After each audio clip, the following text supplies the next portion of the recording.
জাহিলি যুগে যদি কোন বাবার ঘরে কন্যা সন্তানের জন্ম হয়, ওই বাবা লাঞ্ছিত হয়ে যেত, সমাজের চেহারা দেখাইতে পারতো না। আল্লাহ তাআলা কোরআনের ভিতরে ঘটনা আনছে, ওয়াইদা বুশিরা আহাদুহুম বিল উনসা দাল্লা ওয়াজহুহু মুসওয়াদ্দান ওয়া হুয়া কাযীম ইয়াতাওয়ারা মিনাল কওমি মিন সুই মা বুশিরা বি আয়ুমসিকুহু আলা হুনিন আও ইয়াদুসসুহু ফিত التراب ألا ساء ما يحكمون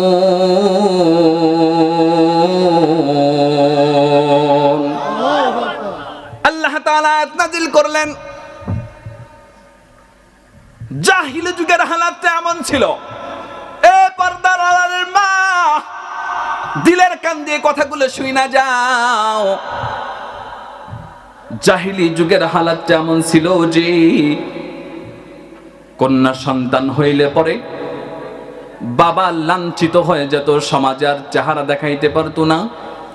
তাই বাবা নির্ধারণ করত যে আমি লাঞ্ছিত অবস্থায় সমাজে বসবাস করব না আমার কন্যা সন্তানকে মাইরা ফেলবো। ঘটনা তাই ঘটল। আমার স্ত্রী আমার মিথ্যা ছলনা দিয়া মেয়ে সন্তানটাকে দূরের আত্মীয়র বাড়ি লালিত পালিত করে যখন 7-8 বছরে উপনীত হয়েছে, ফুটফুটে চেহারার সুন্দরী এক কন্যা সন্তানকে আমার স্ত্রী একদিন ঘরে আনলো। পরে আমি জিজ্ঞাসা করলাম, মেয়েটা কার? এত সুন্দর দেখতে।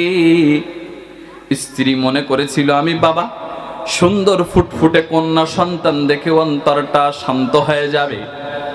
আমাকে পরিচয় দিল, ওই সেদিন আমার সন্তান মারা যায় নাই, কন্যা সন্তান হয়েছিল বিধায় আমি তারে সেদিন পরিচয় না দিয়া লালিত পালিত করে বড় করে এখন মনে আশা নিয়ে তোমার ঘরে এনেছি।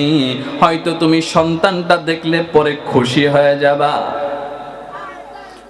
কায়েস কিছুদিন ঘরে সন্তান রাখলো, কিন্তু সমাজের রীতিনীতি তো এমন ছিল যে কন্যা সন্তানের বাবাকে লাঞ্ছিত করা হয়।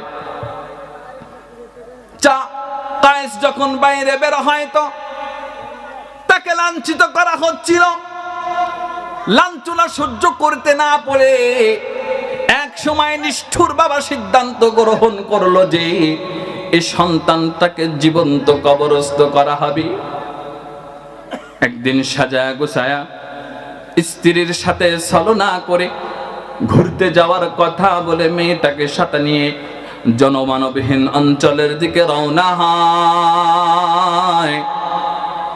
পাহাড়ি অঞ্চলে পাহাড়ের পাদদেশে কায়েস যায় যখন গর্ত খনন করে, কায়েসের সেই ফুটফুটে কন্যা সন্তানটা বাবার কষ্ট সহ্য করতে না পেরে গর্ত খোঁড়ার কাজে সহযোগিতা করে।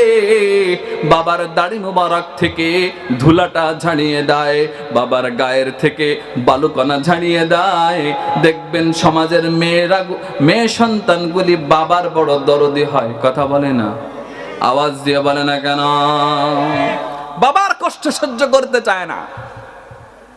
মেয়ে সন্তানদের পিতা মাতার বেশি খেদমত করে। ছেলে সন্তান হইলে পরে বিয়ে দিলে তো বউ নিয়ে জায়গা। কথা বলে না। গর্ত যখন খনন হয়ে গেল,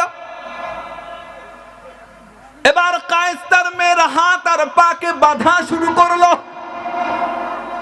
কায়েস যখন মেয়েটার হাত পা বেঁধে ফেললো, মেয়েটার বুঝতে আর বাকি রইল না যে আমার বাবা আমাকে হয়তো দুনিয়ায় রাখতে চায় না, আমার কারণে হয়তো আমার বাবা লাঞ্ছিত হয়।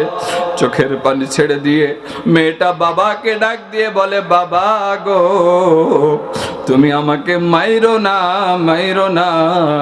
আমি কোনোদিন তুমি বাবার পরিচয় দেব না। পৃথিবীতে আমাকে একটু বেঁচে থাকার অধিকার দাও। নিষ্ঠুর বাবার অন্তর নরম হলো না, হাত পা বেঁধে যখন গর্তের ভিতরে ফেলে দেয়,